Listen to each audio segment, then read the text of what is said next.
የአማራ ፋኖ ህዝባዊ ድርጅት አፋሕድ በጎንደር በሚንቀሳቀሱ የአማራ ፋኖ ብሔራዊ ኃይል አባላት ላይ ውጊያ መክፈቱ ተገለጸ። በአቶ እስክንድር ነጋ የሚመራው የፋኖ ኃይል በጎንደር በሚንቀሳቀሱ ሌሎች የፋኖ ኃይሎች ላይ መጠነ ሰፊ የጥቃት ዘመቻ መክፈቱን አፋብኃ ባወጣው መግለጫው አስታውቋል። አፋብኃ በመግለጫው ባለጌ ያለበት ሸንጎ ዝንብ ያረበበበት ርጎ ይላል አማራው በትፊቱ በሚል ወቅታዊ ሁኔታውን ገልጾታል። ከቀናት በፊት አቶ እስክንድር ነጋ በመግለጫው አንድነቱን በተመለከተ የአማራ ህዝብ ያን ያክል ተስፋ እንዳያደርግ ማለቱን ተከትሎ መዘገባችን የሚታወስ ሲሆን የአማራ ፋኖ ብሔራዊ ኃይል ያወጣው መግለጫ ከዚሁ እንደሚከተለው እናቀርበዋለን።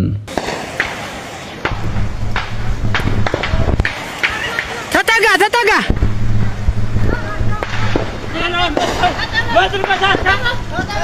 አማራነት ማሞኛና ማጃጃ አይደለም ይላል የአማራ ፋኖ በመግለጫው። አማራነት ነገረ ሰሪነትም አይደለም።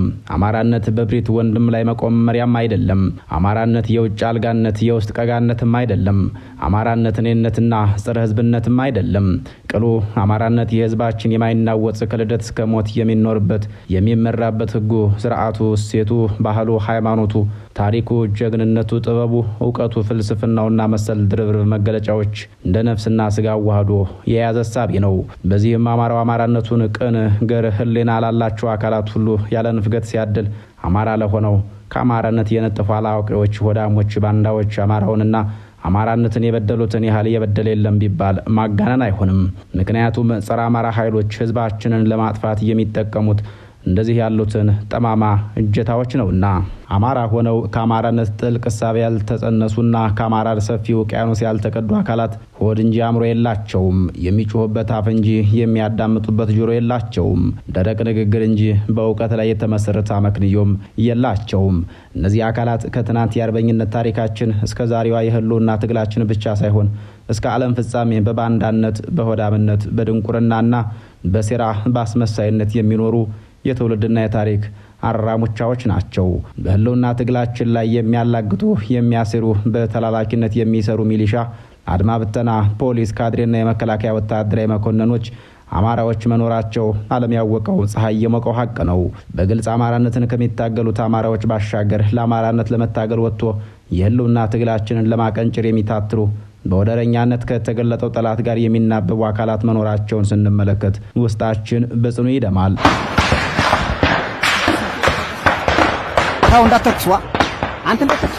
ህዝባችንም ሰራዊታችንም እውነተኛ አንድነትን አጥብቆ የሚጠብቅበት ወቅት በሚዲያ አንድነት ጉባኤ እያከናወኑ ከጀርባ ወንድም ላይ ጦር እያዘመቱ ሲወጉን ለአንድነቱ ስንል ዝምጭጭ ብለን ታግሰናል።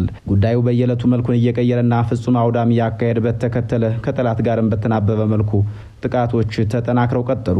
ድርጅታችን የአማራ ፋኖ ብሔራዊ ኃይል ወይም አፋብኃ የአንድነት መደላድሎችን ለመፍጠር ቅድመ አንድነት ንግግር በማድረግ ላይ ባለበት ወቅት ድመት መንኩሳ ምሏን አትረሳ ሆኖባቸው የተቋማችን አንደኛው አሃድ በላይ ዘለቀ እዝ ላይ ጎንደር ጠቅላይ ግዛት እዝ በሚል የሚንቀሳቀሱ አመራሮች በሰጡት ስምሪት በሚከተለው መልኩ የተቀናጀ ትንኮሳና ጦርነት ከፍተውብናል ይላል መግለጫው።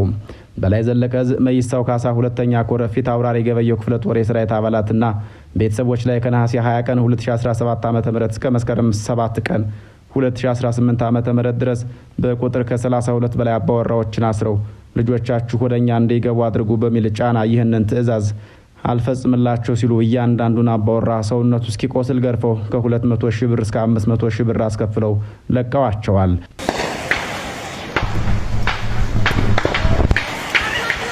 ተጠጋ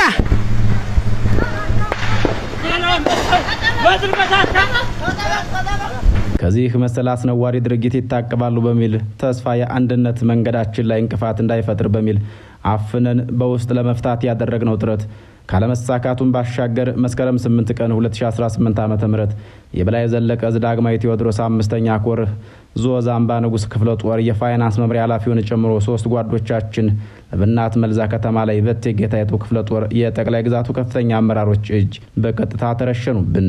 ከዚህም ባሻገር ይህ አስነዋሪ ድርጊት ጉዳዩ መስመር እያለፈ መሆኑን በውል የተረዳንበት ቢሆንም አፋሕድ መስከረም 10 እና መስከረም 11 ቀን 2018 ዓ.ም የአንድነት ጉባኤ በበይነ መረብ በሚያደርግበት ወቅት በመሆኑና በወደ ሰፊነት የአንድነት በራችን እንዳይዘጋ በማሰብ የተፈጠረውን አንጀት የሚቆርጥ ድርጊት ታግሰን በውስጥ ለመመካከር እድል ሰጥተን ረጅምና አድካሚውን መንገድ ተጓዝን።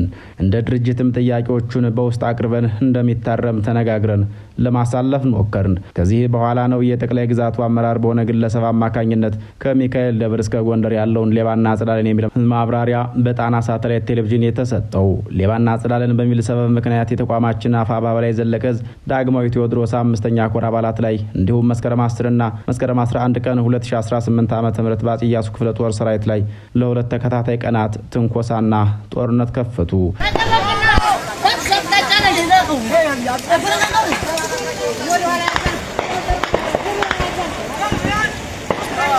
ይህ አጸያፊ ነውር የተፈጸመበት ደግሞ አፋሕድ በበይነ መረብ የአማራ አንድነት ጉባኤውን እያደረገ በሚገኝበት ዕለት መሆኑ ሲታሰብ የአንድነት ነገሩ ወዴት እየሄደ ነው?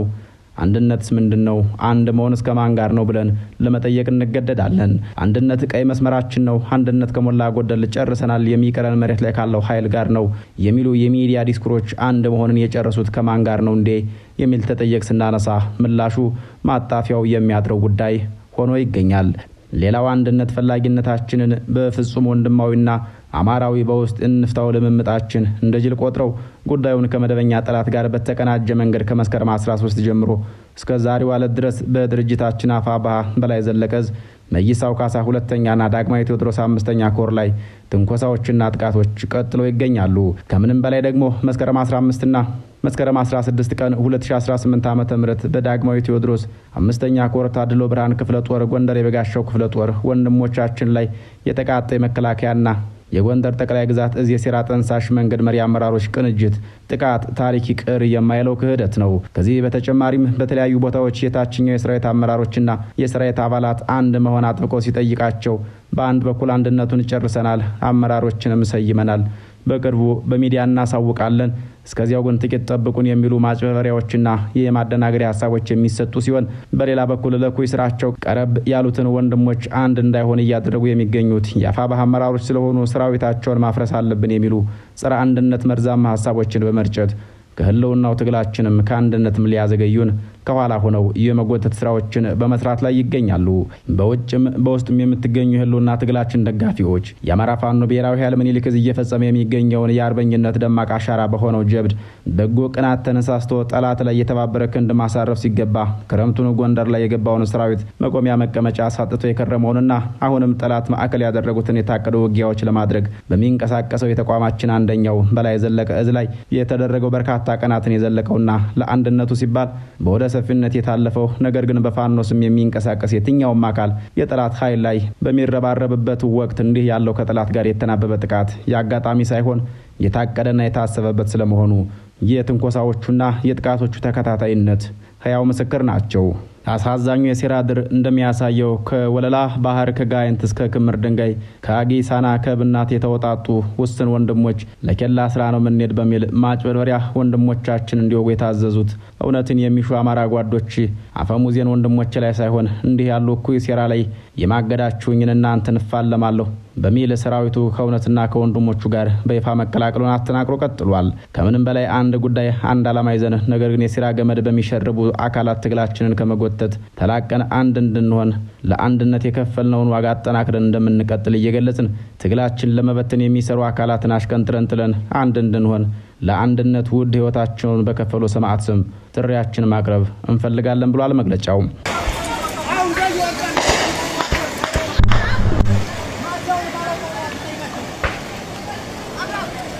በሌላ በኩል በአቶ እስክንድር ነጋ የሚመራ የአማራ ፋኖ በበኩሉ አፋብኃ በጎንደር የሚንቀሳቀሰው ጦርን ወቅቷል የሚል መረጃ በማሰራጨት ላይ ነው።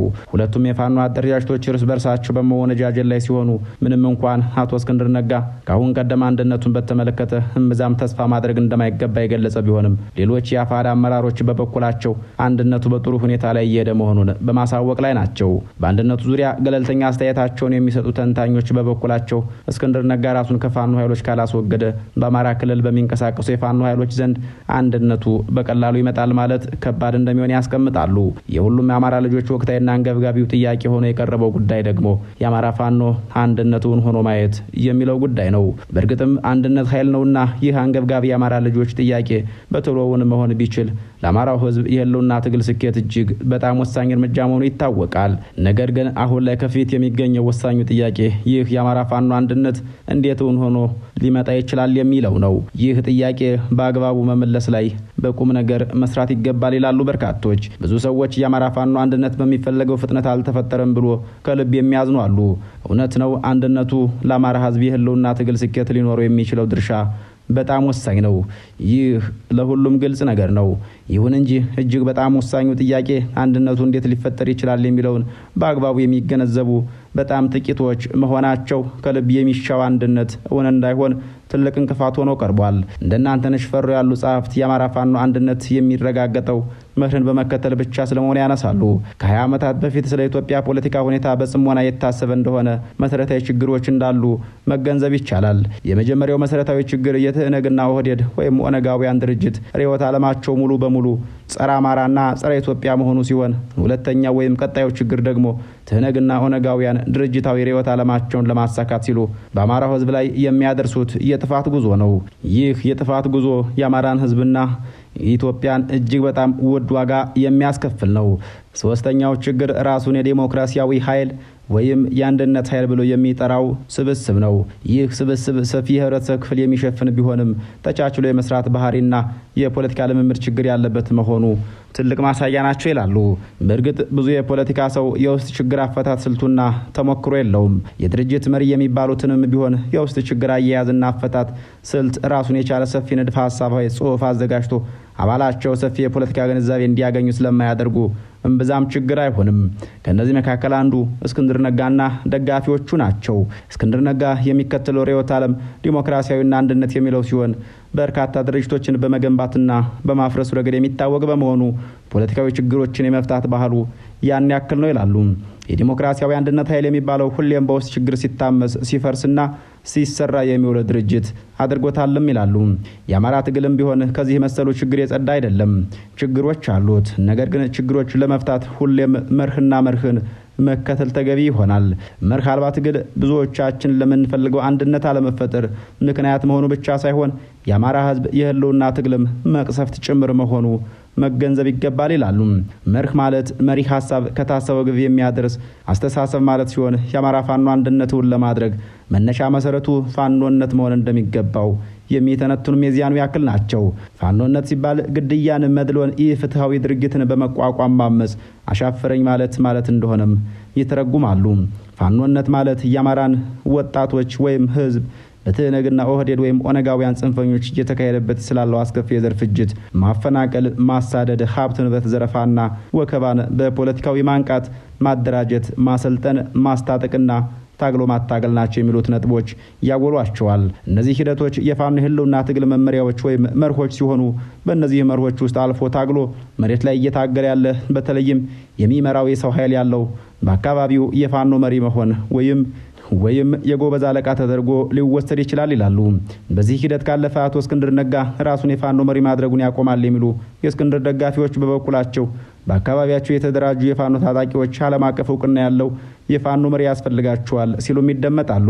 እንደ እስክንድር ነጋ ያለ ዓለም አቀፍ ተጽዕኖ ፈጣሪ ግለሰብ የፋኖ ኃይሎች አመራር ካልሆነ የፋኖዎች ትግል ከመንደሩ ፈቀቅ አይልም የሚሉ ኃይሎችን በርካቶች ናቸው። እስክንድር ነጋ ምንም አይነት ወታደራዊ እውቀት ያለው ሰው ባይሆንም የፋኖ መሪ መሆን አለበት የሚሉ ደጋፊዎቹ አብዛኞቹ ኢትዮጵያዊ ኃይሎች መሆናቸው ደግሞ ለሌሎች የፋኖ ኃይሎች በተለይ ለዘመነ ካሴ ምቾት የሚሰጥ አልሆነም። ዘመነ ካሴ ሰራዊቱን በሰበሰበ ቁጥር ከአንደበቱ የማይጠፋው ቃል ድርጅታችሁን ከጠላፊዎች ጠብቁ የሚለው ነው። ዘመነ ካሴ ባውቄ እስክንድር ነጋን ድርጅት ጠላፊ እንደሆነ እንደሚመለከተውም ይነገራል። የሆነው ሆኖ በሁለቱ የፋኖ ኃይሎች መካከል በጎንደር በተከፈተው ውጊያ ከባድ የሚባል ሰብአዊ ጉዳት መድረሱ ተዘግቧል።